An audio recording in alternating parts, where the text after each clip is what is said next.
अक्सर जब अंतरिक्ष का जिक्र होता है ना, तो जहन में एक बेहद शांत और खाली ब्रह्मांड की तस्वीर उभरती है। बिल्कुल।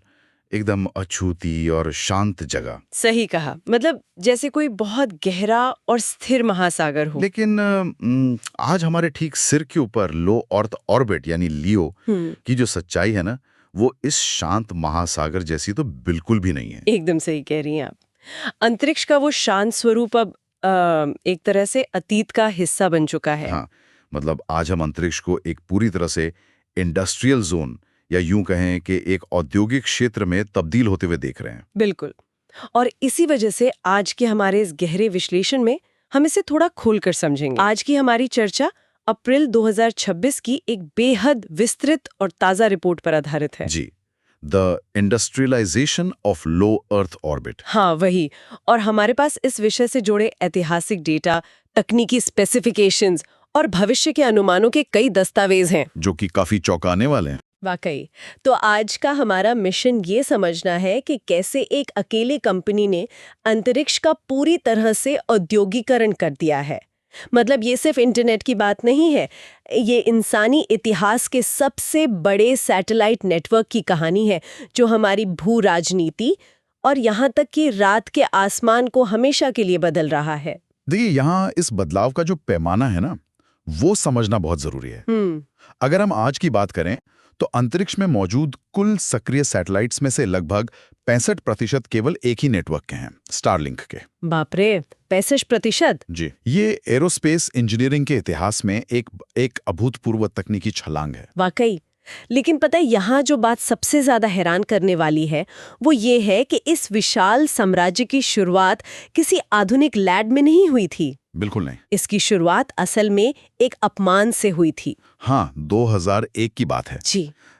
आपको स्रोतों में जिक्र किया गया वो किस्सा याद है जब इलोन मस्क रूस गए थे? अरे बिल्कुल, वो अपने मंगल ग्रह के सपने के लिए कुछ पुराने रॉकेट खरीदने गए थे। हाँ। लेकिन वहां बातचीत के दौरान एक रूसी इंजीनियर ने उन्हें गंभीरता से लेने के बजाय कथित तौर पर उन पर थूक दिया था। और स्रोतों में इस घटना को एक बहुत ही ड्रामेटिक नाम दिया गया है, the spit that launched 1000 spaceships. मतलब वो थूक जिसने हजारों स्पेसशिप्स लॉन्च कर दिए। ये एक बहुत ही दिलचस्प टर्निंग पॉइंट था, क्योंकि इसके बाद कंपनी ने खुद के रॉकेट बनाने का फैसला किया, जो कि बिल्कुल आसान नहीं था। 2006 से 2008 के बीच फैल्कन 1 रॉकेट लगातार 3 बार फेल हुआ। हाँ, कंपनी एकदम दिवालिया होने की कगार पर थी। बिल्कुल। और फिर उनकी चौथी कोशिश कामयाब हुई, जिसने सब बदल दिया। लेकिन यहाँ जो बात सबसे दिलचस्प है वो ये है कि 2015 आते-आते उन्हें एक बात समझ आ गई थी। कौन सी बात? यही कि मंगल ग्रह पर जाने का सपना बहुत महंगा है। पैसा कहाँ से आएगा? तो इसका जवाब था ग्लोबल इंटरनेट से। एक अंतर्ग्रही सपने को पूरा करने के लिए धरती की एक बुनियादी समस्या को सुलझाने का रास्ता चुना गया। जो कि बहुत ही स्मार्ट कदम था। हम्म। तकनीकी क्रांति को समझने के लिए मैं एक एनालॉजी देती हूँ। जी बताइए। देखिए, पारंपरिक सैटेलाइट्स जो होते हैं, जिन्हें हम जियो कहते हैं, वो धरती से करीब 35,000 किलोमीटर दूर होते हैं। हाँ, वो काफी ऊंचाई पर होते हैं। तो वहां से सिग्नल को आने जाने में लगभग 600 मिलीसेकंड लगते हैं। मतलब कल्पना कीजिए कि जियो सैटेलाइट्स एक लंबी दूरी का खत है। जवाब आने में समय लगता है। बिल्कुल। लेकिन स्टारलिंक ने LEO यानी लो अर्थ ऑर्बिट चुना, सिर्फ 550 किलोमीटर की ऊंचाई। ये आपके बगल में बैठे दोस्त का टेक्स्ट मैसेज है, झट से पहुंच गया। एकदम सटीक उदाहरण है।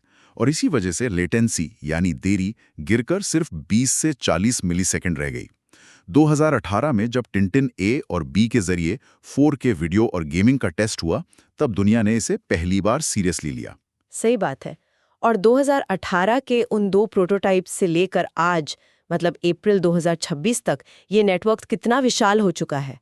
अगर हम आज की ज़मीनी हकीकत देखें तो आंकड़े दिमाग घुमा देने वाले हैं। सच में, आज 1 करोड़ से ज्यादा सक्रिय सब्सक्राइबर्स हैं। 1 करोड़? हाँ, और ऑर्बिट में 11,749 से ज्यादा सैटेलाइट्स लॉन्च हो चुके हैं, जिनमें से लगभग 10,193 आज भी सक्रिय हैं। और इनकी जो हेल्थ रेट है ना, वो 99.9% है। जी। जो नए V2 मिनी सैटेलाइट्स हैं, वो तो 5 अलग-अलग फ्रीक्वेंसी बैंड्स पर काम करते हैं: KU, KA, V, ई और डब्ल्यू बैंड्स। मतलब इसे ऐसे समझें कि डेटा के लिए 5 नए मल्टी लेन एक्सप्रेसवे खोल दिए गए हैं, है ना? बिल्कुल। और इसी का नतीजा है कि स्पीड 50 से 300 एमबीपीएस तक जा रही है। और हार्डवेयर भी तो कितना बदल गया है। बहुत ज्यादा। शुरुआत की वो महंगी डिश अब जेन 3 स्टैंडर्ड किट बन चुकी है, जो $499 की है, और तूफानी मौसम के लिए एक हाई परफॉर्मेंस किट भी है। और वो सबसे नया मिनी किट भी तो है। अरे हाँ, वो तो सिर्फ एक लैपटॉप जितना बड़ा है और USB-C से चलता है, $599 में। ये मिनी किट तो दूर दराज काम करने वालों के लिए एक तरह से गॉड सेंड है। इसने इंटरनेट को पोर्टेबल बना दिया है। लेकिन यहीं पर मेरे दिमाग में एक सवाल आता है। जी पूछिए। क्या एक कंपनी के पास 10,000 से ज्यादा सैटेलाइट्स होना डरावना नहीं है? मतलब क्या ये किसी एक संस्था के लिए बहुत ज्यादा ताकत नहीं है? देखिए, ये सवाल बहुत ही वाजिब है और आज की भू राजनीति में ये सबसे बड़ा मुद्दा है। जब तकनीक इस स्तर पर पहुंच जाती है तो वो देशों की सीमाओं और सुरक्षा नीतियों से टकराती है। और इसका सबसे बड़ा उदाहरण भारत है। एकदम सही। भारत की कहानी तो वाकई दिलचस्प है।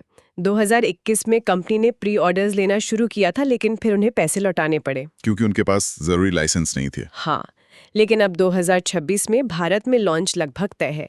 उन्हें GMPCS, IN-SPACE और यूनिफाइड लाइसेंस मिल चुके हैं। लेकिन FDI यानी विदेशी निवेश और सुरक्षा मंजूरी अभी भी थोड़ा अटकी हुई की। और इसके पीछे की वजह है डिजिटल संप्रभुता। मतलब सरकार की चिंता ये है कि राष्ट्रीय सुरक्षा के समय नेटवर्क पर नियंत्रण किसका होगा। बिल्कुल। और अगर हम इसे बड़ी तस्वीर से जोड़ें तो भारत सरकार का अपना पक्ष बहुत मजबूत है। वो चाहते हैं कि भारतीय डेटा भारत में ही रहे। इसी वजह से मुंबई, नोएडा और लखनऊ जैसे शहरों में 9-10 बड़े गेटवे स्टेशन बनाए जा रहे हैं। जी। और जो 100 टर्मिनल्स के साथ सुरक्षा परीक्षण चल रहे हैं, उनकी शर्त ही यही है कि उन्हें सिर्फ भारतीय नागरिक कंट्रोल करेंगे। लेकिन अगर हम कीमतों की बात करें ना, तो हार्डवेयर लगभग 30 से 33 हजार रुपए का है और महीने का खर्च 3 से 4 हजार रुपए।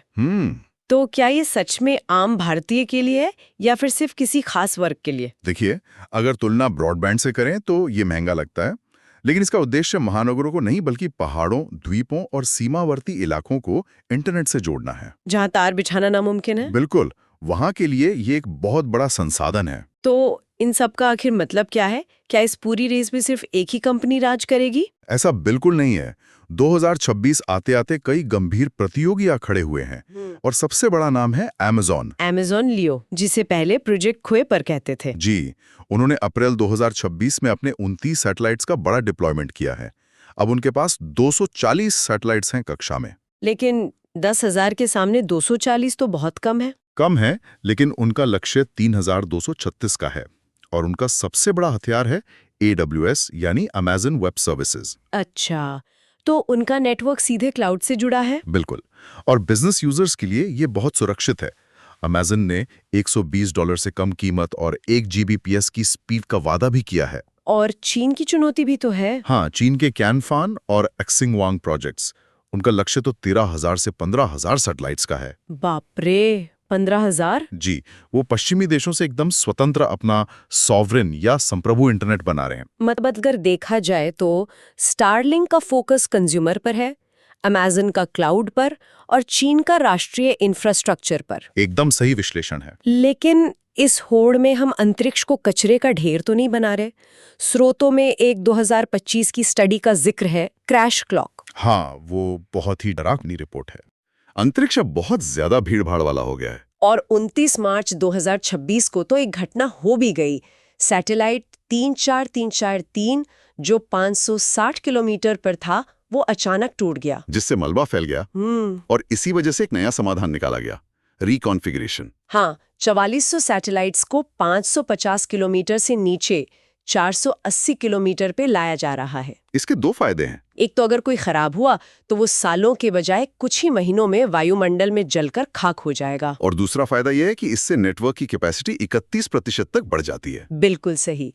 लेकिन एक और विवाद सामने आया है, 1 मिलियन AI डेटा सेंटर्स का प्रस्ताव।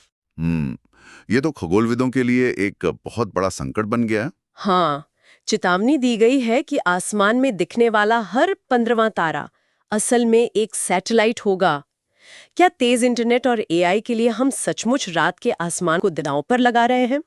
ये तो रेडियो एस्ट्रोनॉमी को मार सकता है। देखिए, ये एक बहुत बड़ा ट्रेड ऑफ है। एक तरफ पर्यावरण की कीमत है और दूसरी तरफ तकनीकी फायदे। हालांकि कंपनी ने खुद माना है कि एआई डेटा सेंटर अभी अनप्रूवन या असाबित हैं। लेकिन इनोवेशन रुक नहीं रहा है। 2026 में स्टारलिंक मोबाइल की शुरुआत हुई है। हाँ, डायरेक्ट टू सेल तकनीक। अब आम स्मार्टफोन्स बिना किसी भारी हार्डवेयर के सीधे सैटेलाइट से जुड़ रहे हैं। टी मोबाइल जैसे पार्टनर्स के साथ। जी, और 2027 का जो एपिक अपग्रेड आने वाला है ना, वो इसे और आगे ले जाएगा। वो इकोस्टार के साथ 17 बिलियन एलान डॉलर वाली स्पेक्ट्रम डील। बिल्कुल। उसके बाद V2 फुल साइज सैटेलाइट्स आएंगे, बड़े एंटेना के साथ। यहाँ मुद्दा सच में दिलचस्प हो जाता है, क्योंकि फिर बात आती है V3 सैटेलाइट्स की। हाँ, जो 2000 किलो भारी होंगे और 1000 Gbps की स्पीड देंगे। लेकिन उन्हें लॉन्च करने के लिए तो स्टारशिप रॉकेट की जरूरत पड़ेगी ना? जी, कंपनी की योजना महीने में 4 लॉन्च करने की है, जिसमें मैकाजिला टावर के जरिए रॉकेट की तुरंत रिकवरी होगी। और ये सब पैसे का खेल है। 2026 में 9 बिलियन डॉलर के रेवेन्यू का अनुमान है और वैल्यूएशन 1.75 ट्रिलियन डॉलर। ये एक महत्वपूर्ण सवाल खड़ा करता है। अगर ये सफल हुआ, तो क्या शहरों के फाइबर ऑप्टिक ब्रॉडबैंड का युग खत्म हो जाएगा? और सबसे बड़ी बात, 1.75 ट्रिलियन की ये रकम वापस उसी सपने की तरफ जाती है जहां से कहानी शुरू हुई थी, मंगल ग्रह पर बस्ती बसाना। बिल्कुल, पूरा एक सर्कल पूरा हो जाता है। तो आज की चर्चा को अगर हम समेटें, तो रूस में एक अपमान से शुरू हुई ये कहानी आज भारत की संप्रभुता, अमेज़न से टक्कर और अंतरिक्ष के पर्यावरण तक पहुंच चुकी है। एकदम सही। लेकिन जाने से पहले मैं श्रोताओं के लिए सोचने का एक नया विचार छोड़ना चाहती हूँ। जी, जरूर। जब धरती के बाहर का पूरा संचार ढांचा और हमारी पृथ्वी के ठीक ऊपर का भौतिक स्थान कुछ गिने चुने कॉरपोरेशंस के नियंत्रण में होगा, तो उस अंतरिक्ष की साझी संपत्ति पर राज किसका होगा? अगर कल को कोई ऐसा वैश्विक संकट आता है जो देशों की सीमाओं से नहीं बंधा है, तो इन प्राइवेट सैटेलाइट्स के तारों का स्विच किसके हाथ में होगा? ये एक ऐसा सवाल है जिस पर हमें गंभीरता से विचार करना चाहिए। बिल्कुल। इस विषय पर गहराई से सोचने के लिए काफी कुछ है। आज की चर्चा में जुड़ने के लिए बहुत बहुत शुक्रिया। जल्द ही फिर मिलेंगे